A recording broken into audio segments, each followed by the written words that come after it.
Ok, buenas noches. Como habíamos indicado, el día de hoy vamos a hacer una pequeña explicación de lo que corresponde al protocolo Blue, que viene a ser el manejo estandarizado de cómo debo evaluar yo las imágenes que puedo obtener de un ecógrafo frente a un paciente que presenta insuficiencia respiratoria aguda para tratar de determinar la causa que lo está llevando a esta dificultad respiratoria.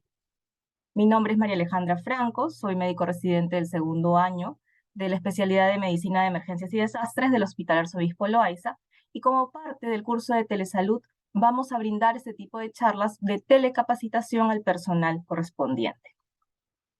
Cuando nosotros hablamos de protocolo Blue, estamos hablando de una serie de patrones que vamos a poder encontrar cuando realizamos una ecografía pulmonar y que nos van a permitir determinar qué tipo de causa está llevando al paciente a la dificultad respiratoria. ¿Cómo se dio este protocolo Blue? Pues este protocolo nació en Francia en el año 2008. Liechtenstein es un médico que se ha dedicado desde hace mucho tiempo ya al estudio de la utilidad de la ecografía, sobre todo en pacientes de área crítica. Él es un intensivista, pero sus estudios y avances han sido también ampliamente usados en nuestra especialidad, que es la de emergencias. Él es el que en el 2008 determina el protocolo Blue, que nos permite saber la etiología de la ira o sospechar cuál es la causa que está llevando al paciente a la dificultad respiratoria. Dentro de los estudios que él realizó, ha evaluado a varios pacientes y determinó que la rentabilidad de utilizar un ecógrafo para poder determinar la causa de insuficiencia aguda, insuficiencia respiratoria aguda en un paciente que ingresa al área de emergencia, sobre todo en área crítica, es de más o menos el 90.5%, con un grado de evidencia de 2B y que nos permite establecer un esquema para la toma de decisiones, ya que al yo poder saber o sospechar cuál es la causa de la insuficiencia respiratoria, puedo dar un manejo dependiendo si esta es netamente pulmonar, una causa cardíaca o una causa externa. En el protocolo Blue hay que tener en cuenta qué es lo que busco, cómo lo busco, y a partir de ello establecer la terapéutica adecuada. ¿Qué es lo que busco? Como nosotros sabemos, una ecografía es una imagen generada por ultrasonido que nos va a permitir dar imágenes características para saber más o menos qué es lo que está causando la enfermedad. Hay 5 patrones dentro de los hallazgos ecográficos que me van a permitir saber si estamos frente a un cuadro neumónico, un cuadro cardíaco que está generando problemas o repercusiones a nivel pulmonar, o tal vez una causa como por ejemplo una trombosis que es externa y que también puede generar la dificultad. Estos 5 patrones o hallazgos que voy a buscar son, primero, el deslizamiento pulmonar; segundo, el predominio de líneas A; tercero, el predominio de líneas B o patrón B; 4, el punto pulmonar; y 5, los PLAPS o signos de derrame o consolidación pulmonar. Pero ustedes me dirán, ¿qué me refiero yo con estos términos, ¿no? Entonces vamos a ir a las imágenes porque ecografía es precisamente eso, imágenes. Y en el caso del protocolo Blue, las siglas precisamente nos indican qué es lo que nosotros estamos haciendo con este protocolo. Bedside Land Ultrasound in Emergency, que significa que nosotros vamos a hacer un ultrasonido de emergencia al pie de la cama del paciente. Todo el diagnóstico por imagen es bastante favorable, genera mucha facilidad en cuanto al diagnóstico de las enfermedades, pero particularmente la ecografía se caracteriza por ser de bajo costo, por generar nula irradiación en el paciente, a diferencia de una radiografía, de una tomografía, y sobre todo por permitirnos poder analizar las imágenes en tiempo real, porque yo voy, utilizo el ecógrafo y estando allí con el paciente puedo realizar diagnósticos. Esta primera imagen corresponde al punto número 1, que era el sliding o el lung sliding o deslizamiento pulmonar. ¿A qué se refiere este término? Se refiere a la imagen que se genera por el movimiento de la pleura visceral y la pleura parietal a nivel pulmonar, ¿no? Entonces, el deslizamiento de ambas pleuras que van de manera sincrónica con nuestra respiración va a generar una imagen o una línea hiperecogénica que vendría a ser la línea blanca que podemos ver señalada en la primera imagen y vemos que es como si fuera una línea blanca con hormiguitas. Este movimiento que presenta esa línea blanca me está indicando que este es un pulmón sano. Diferencia, por ejemplo, de la imagen del medio, donde podemos ver que estas líneas blancas no se mueven. ¿Por qué no se mueve? Porque precisamente aquí hay una patología y probablemente se esté desarrollando un neumotórax.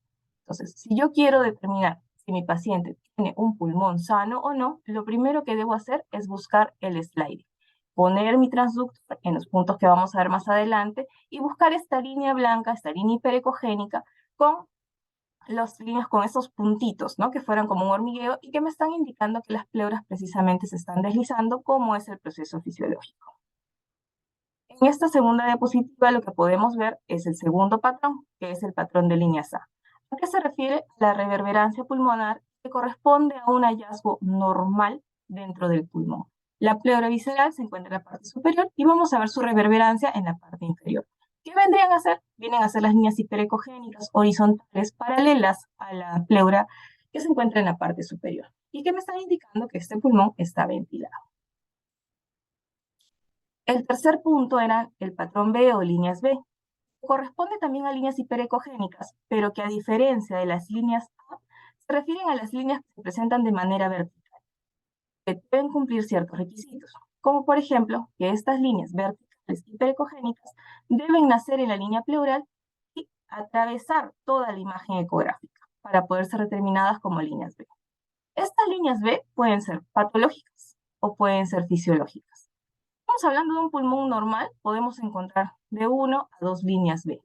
Pero si nosotros vemos que en nuestro campo, en nuestra imagen, encontramos más de 2 líneas B, y más aún si estas están confluyendo, estamos frente a un patrón congestivo. Esto me indica que el pulmón está teniendo probablemente que me está generando este tipo de imagen que ya vendría a ser patológica por tener un número mayor al indicado, que vendría a ser 2 o más líneas, ¿no? Y en este caso estamos hablando de un pulmón enfermo. El cuarto punto que íbamos a analizar es el punto pulmón. ¿Y a qué se refiere?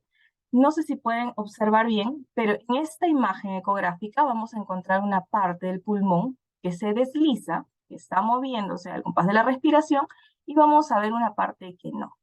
Entonces, el punto pulmón vendría a ser el punto medio en el cual podemos ver la parte que se desliza, que vendría a ser el pulmón normal, el pulmón sano, que está respirando adecuadamente, y el lado que no se mueve, y que me estaría indicando que este paciente está presentando un neumotórax. Estamos viendo exactamente el punto medio donde el pulmón está dañado, y el otro lado es un pulmón sano. Aquí podemos ver otra imagen en la cual vemos el punto pulmón. En la imagen que tiene la línea amarilla vemos justo la marcación exacta de donde se encuentra el punto pulmón, que me va a generar dos patrones diferentes si yo pongo mi imagen en modo, ¿no? Y que va a generar la imagen de estratosfera, la imagen de la orilla del mar, siendo la imagen de orilla del mar la que genera el pulmón sano y la imagen de la estratosfera o código de barras cuando mi paciente está presentando un neumotórax. Y finalmente, el último patrón que me piden analizar dentro del protocolo Blue vendrían a ser los puntos PLAPS. ¿A qué se refieren los puntos PLAPS? Son aquellos que me indican signos de consolidación, es decir, que mi paciente está presentando una neumonía.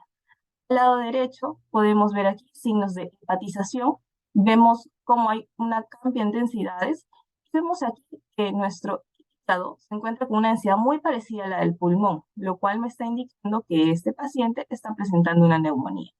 Al lado izquierdo podemos ver consolidados subpleurales, que vendrían a ser estas imágenes hiperecogénicas casi en la parte superior con un borde irregular, que están pegados casi a la pleura, ¿no? Y que me indica que estos consolidados son pequeños, pero ya hay un proceso neumónico de fondo. Luego, tenemos que tener en cuenta las imágenes que acabamos de ver, ¿dónde las vamos a buscar? Para esto tenemos que revisar que en el protocolo Blue mencionan que a cada lado del tórax debemos buscar 3 puntos. Tenemos el punto torácico superior, que vendría a ser, en primer lugar debemos poner ambas palmas en la superficie o en el tórax anterior de nuestro paciente, y vamos a ver que el punto torácico anterior vendría a ser el que se encuentra entre tercer y cuarto dedo de nuestra palma superior. Vamos a ver que el punto torácico inferior vendría a ser el punto que se encuentra a nivel palmar, pero a la altura del dedo medio, ¿no? Y luego tenemos un tercer punto que vendría a estar en la parte lateral, que es llamado el punto PLAPS, donde generalmente se suelen buscar los consolidados. ¿Cómo ubico yo este punto PLAPS? Primero tengo que ubicar mi punto torácico inferior, y luego trazar una línea horizontal que cruce con la línea axilar posterior. En la intersección de ambas líneas va a estar mi punto PLAPS. Eso debo hacerlo tanto en mi tórax derecho como en mi tórax izquierdo. Ahora, ya sé qué imágenes tengo que buscar, ya sé cuáles son los puntos que voy a evaluar con mi transductor. Ahora, ¿cómo lo busco o cómo voy a organizar la información que encuentro? Vamos a tener en cuenta que lo primero que tenemos que buscar es el deslizamiento pulmonar o el lung slide. esa línea hiperecogénica que parecían hormiguitas, eso es lo primero que tenemos que buscar. Vamos a ver, si está presente, vamos a ir al segundo y tercer punto, que eran el perfil A y perfil B. Si es indiferente, hay que tener en cuenta que ya no tiene tanta importancia ver qué perfil voy a encontrar porque me está indicando ya una neumonía. Si estamos frente a un sliding ausente, igual tengo que dividirlo y evaluar si encuentro perfil A o perfil B. Regresemos nuevamente a la primera parte del esquema. Tengo sliding pulmonar. Está presente. Si además del sliding yo encuentro un perfil B, que eran las líneas verticales hiperecogénicas, estamos hablando de que nuestro paciente probablemente se encuentre frente a un edema agudo pulmonar. Ese pulmón está congestionado y es lo que está generando la insuficiencia respiratoria aguda.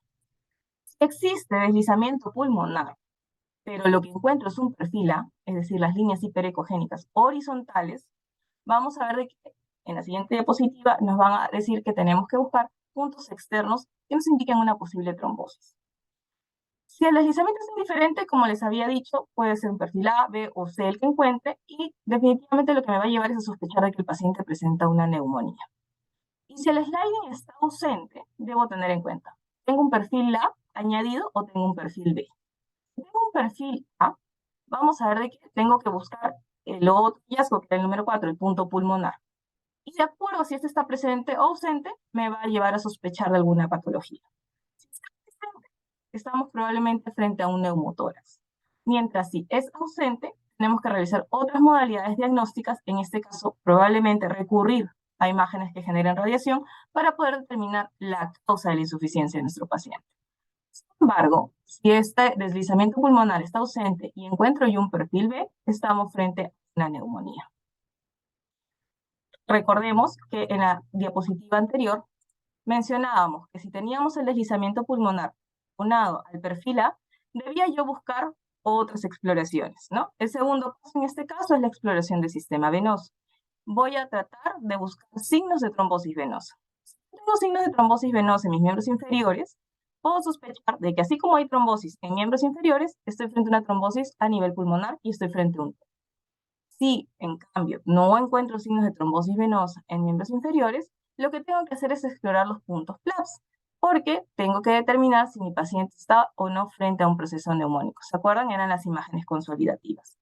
Entonces vamos a ver, si tenemos puntos PLAPS, ya sea signos de hepatización, cuando mi pulmón se está viendo prácticamente igual al hígado en ecografía, si vemos esos consolidados subpleurales o incluso el broncograma aéreo, estamos frente a un paciente con una neumonía. Mientras que si no encontramos los puntos PLAPS, probablemente nuestro paciente esté sufriendo de una crisis asmática o una exacerbación del EPOC y esa es la causa de la insuficiencia respiratoria aguda por la cual está llegando a nuestro servicio de emergencia. En esta última imagen les muestro algunos casos, como para aplicar lo que acabamos de ver. Por ejemplo, si tengo un paciente con fallo circulatorio, falla de bomba, un paciente con insuficiencia cardíaca aguda, que no ha tomado su medicación, bueno, lo que voy a pensar es que este paciente presenta un edema agudo de pulmón. ¿Qué es lo que yo vería en mi ecografía? Pues vería un deslizamiento pleural visible, porque ese paciente no va a tener neumotórax, lo que va a tener es un pulmón lleno de líquido, pero precisamente por este líquido vamos a ver múltiples líneas B con edema alveolar. Por otro lado, si mi paciente es fumador o con historia de alergia, disnea, ¿no? Tos progresiva o presión torácica, con presencia de sibilantes, tengo que estar pensando en un paciente que presenta un EPOC o un asma. Lo que voy a ver, aumento de la reverberancia. El aumento de la reverberancia son las líneas A, pero también vamos a ver deslizamiento pleural visible. Si tenemos un paciente con un trauma grave, con fallas circulatorias, simetría torácica, un paciente que ha sufrido un accidente de tránsito, por ejemplo, debemos pensar en un neumotórax o un neumotórax, porque lo más probable es que ese paciente haya sufrido un trauma, contusión pulmonar, o incluso puede haber tenido ruptura de costillas que pueden haber dañado el pulmón. Entonces, en este caso, puedo estar sospechando de que voy a encontrar una ausencia de deslizamiento con un punto pulmonar evidente. Aquí hay que descartar el neumotórax de tensión y valorar la pérdida por hemorragia. Y en otra oportunidad les explicaré el protocolo FOLS que se complementa con el Blue para poder ver, por ejemplo, un paciente en shock. Si tengo un paciente con disnea súbita y es un paciente que tiene antecedente de trombosis venosa profunda, trastornos de la coagulación, es un paciente postrado, debo estar sospechando en que es un paciente que presenta TEP. Casos muy frecuentes que tenemos en emergencia son pacientes pacientes generalmente mayores, que acuden con dificultad respiratoria súbita tras haber realizado un viaje de bastantes horas en las que han permanecido sentados, por ejemplo, en un bus. Se paran luego de 12, 13 horas de viaje y presentan disnea súbita. En ellos debo pensar inmediatamente en un tromboembolismo pulmonar. Voy a encontrar aquí un deslizamiento pleural positivo con refuerzo de líneas A y vamos a ver de que el análisis venoso debe salir positivo para trombosis. Finalmente, podemos tener otro caso en el cual tenemos una disnea en un contexto de un catarro, en un contexto de un paciente con un resfrío, ¿no? Donde presenta fiebre, complicaciones, con expectoración purulenta. Entonces, debo estar sospechando en una neumonía. ¿Qué puedo ver yo allí? Puedo ver líneas B por edema alveolar intersticial, deslizamiento pleural por consolidación. Entonces, recordemos que una de los patrones que podíamos ver en el esquema era que mi deslizamiento podía ser indiferente y allí tenía que analizar que podía tener un perfil A, B o C y que ellos me estaban indicando que mi paciente puede estar frente a una neumonía. ¿Cuáles son las conclusiones de este protocolo, que es bastante pequeño y rápido de memorizar? Es que en el paciente crítico, de por sí la ecografía transtorácica al pie del cama del paciente es una herramienta imprescindible para su correcto manejo. Es una herramienta poco costosa que me permite tener imágenes en tiempo real, evaluarlas en ese momento, no irradio al paciente, ¿no? Y me puede orientar rápidamente a qué tipo de terapéutica le debo dar para sacarlo de su inestabilidad.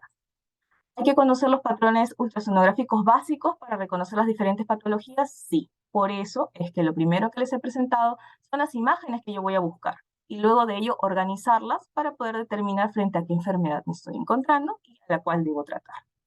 El protocolo Blue se centra en reconocer la etiología de la insuficiencia respiratoria aguda, eso sí hay que tenerlo en cuenta, porque dentro de ecografía en emergencia vamos a encontrar varios protocolos y es necesario tener claro qué protocolo sirve para cada cosa. Entonces, Blue es netamente para determinar la causa o etiología de la insuficiencia respiratoria aguda.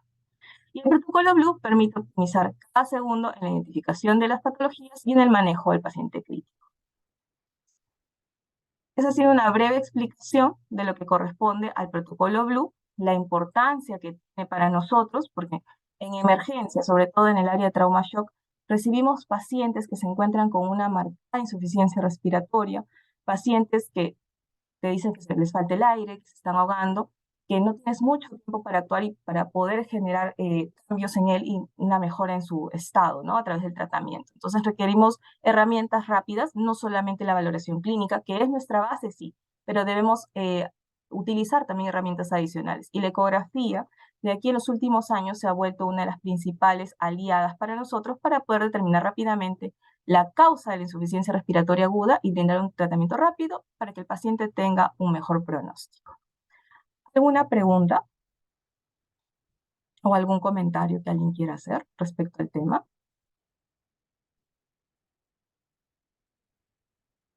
Hola María, ¿me escuchas? Sí, hola, dime. Nada, mi pregunta iba, o sea, súper claro todo, pero iba un poco como a ya tu experiencia en el tiempo que vienes como ya haciendo prácticas, entiendo, y ejerciendo como médico, ¿qué tanto utilizas este protocolo? La verdad nosotros lo utilizamos ya de manera estandarizada. Es algo que se ha venido implementando poco a poco, pero nosotros, por lo menos en nuestra preparación como residentes, hemos decidido que paciente que ingresa y tenemos a la mano nuestro ecógrafo, inmediatamente le realizamos, porque este protocolo Blue no toma mucho tiempo realizarlo. Son 3 puntos básicos en cada lado del tórax que debemos tenerlos claros, ¿no? Porque si no los conocemos, ahí sí nos perdemos un poquito.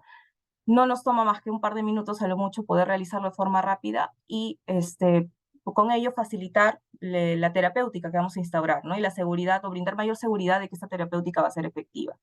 Como te digo, sí, lo aplicamos de manera ya estandarizada. Llega el paciente, tenemos el ecógrafo a la mano, aparte de que hacemos otro tipo de manejo, también estamos trabajando con el ecógrafo ya para poder mejorar la atención que les brindamos a ellos. Buenísimo, súper claro, gracias.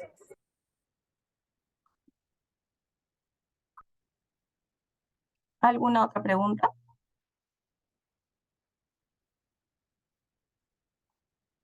Bien, si no hay más preguntas, agradezco su presencia en esta charla que ha sido bastante pequeña.